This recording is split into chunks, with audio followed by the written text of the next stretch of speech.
सरकारी नोकरीचं आमिष देऊन लोकांची आर्थिक फसवणूक करतो या रागातून सासऱ्यानं जावयाची कुऱ्हाडीनं वार करून हत्या केली। पालघरच्या वाडामध्ये ही धक्कादायक घटना घडली।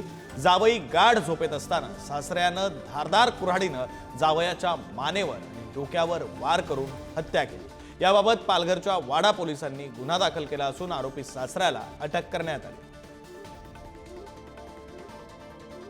मुलीला पैशासाठी त्रास द्यायचा, तिच्याकडनं पैसे घेऊन पुढे काही ठिकाणी तो घालवायचा आणि त्याला फसवण्याची सवय होती। लोकांकडनं नोकरी लावायला किंवा इतर काही कारणाने म्हणून असं तो काही किरकोळ रकमा घ्यायचा।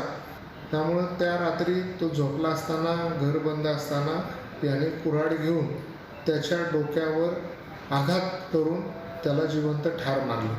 हा वयस्कर गृहस्थ जानू कवठे यानेच रात्रीच्या वेळी त्याला कुऱ्हाडीने मारल्याचं कबूल केलं।